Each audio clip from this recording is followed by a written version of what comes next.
kidneys play a pivotal role in maintaining the acid-base balance of the body along with the lungs, and they do so by reabsorbing filtered bicarbonate and removing excess hydrogen ions. The nephrons are the functional unit of the kidney that are responsible for this fine-tuning process.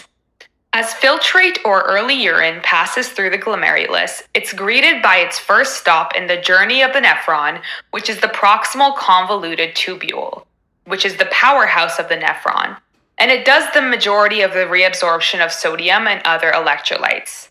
One of the goals of the proximal tubule is to reabsorb the bicarbonate that was filtered in the glomerulus.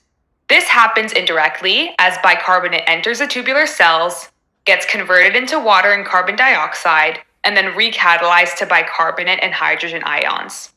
The bicarbonate that is recreated in this process is transported back into the blood. For every bicarbonate that is reabsorbed, we have a hydrogen ion that is secreted into the filtrate. The next stop is the descending loop of Henle.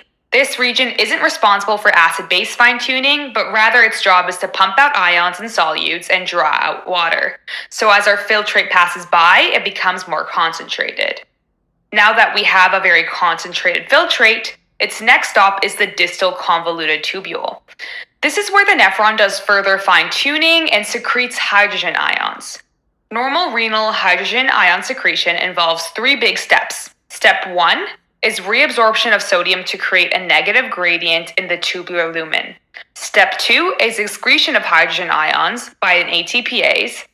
Step 3 is the existence of a specialized epithelium to prevent hydrogen ions from diffusing back out of the tubular lumen. This means our filtrate is now void of almost all bicarbonate and full of hydrogen ions, which are buffered by titratable acids that are present in the filtrate. Another important function of the distal convoluted tubule is further removal of sodium and chloride from the filtrate. Aldosterone acts on the principal cells of the DCT to increase the rate of this process by increasing the synthesis and mobilization of sodium channels. This increased sodium absorption in turn leads to potassium excretion into the filtrate. When aldosterone binds to the mineralocorticoid receptor, sodium reabsorption into the body occurs, which is needed for hydrogen ions to in turn be secreted. Sodium reabsorption also helps drive potassium excretion into the filtrate, thus maintaining electroneutrality. Essentially, by the time our filtrate gets to the collecting ducts, there should be water, waste products, potassium, and hydrogen left in it. Just to summarize, acid-base handling in the renal tubule can be broken down into 2 stages. First is proximal reabsorption of the filtered bicarbonate, and second comes distal acidification of the urine.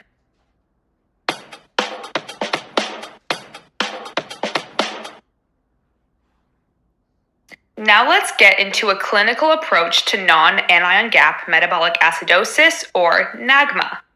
So RTA is a relatively rare disorder, but by definition, it's a non-anion gap metabolic acidosis, and NAGMA has a very broad differential. Let's go back to basics first. When we talk about NAGMA, we're referring to a state of acidosis, so a pH less than 7.35 on a blood gas, in the context of an anion gap greater than 12.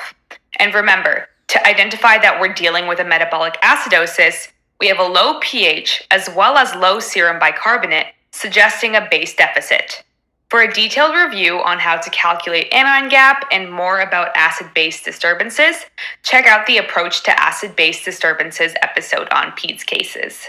If metabolic acidosis is tentatively identified by a low total CO2 on electrolyte panel measurement, an arterial or venous blood gas sample may be needed to differentiate metabolic acidosis from compensated respiratory alkalosis, since a low bicarbonate level may be observed in both conditions. If the patient has a simple metabolic acidosis, then the patient will be acidemic with a pH less than 7.35.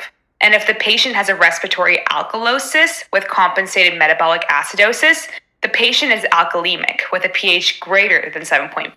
Once the diagnosis of metabolic acidosis is confirmed, serum electrolyte values are used to determine the anion gap, which is the difference between measured cations and measured anions.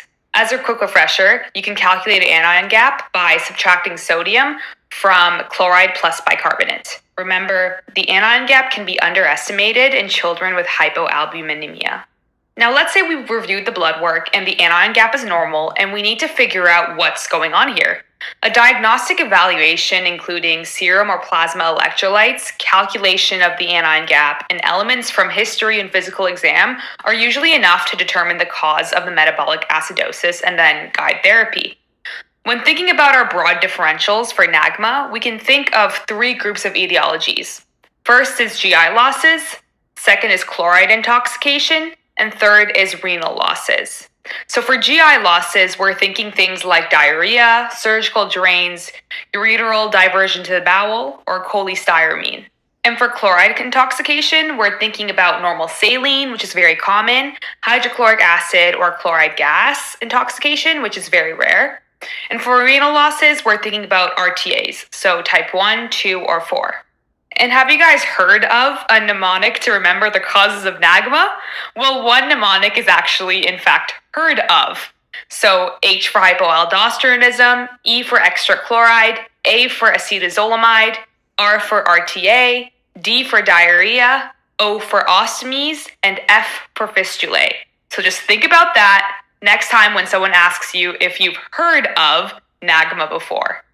Patients with metabolic acidosis and normal anion gap generally have an underlying disorder that results in this loss of bicarbonate. Most pediatric cases with normal anion gap are due to losses of bicarbonate from the GI tract and are typically diagnosed based on a history of diarrhea or abnormal drainage from the small bowel or pancreas.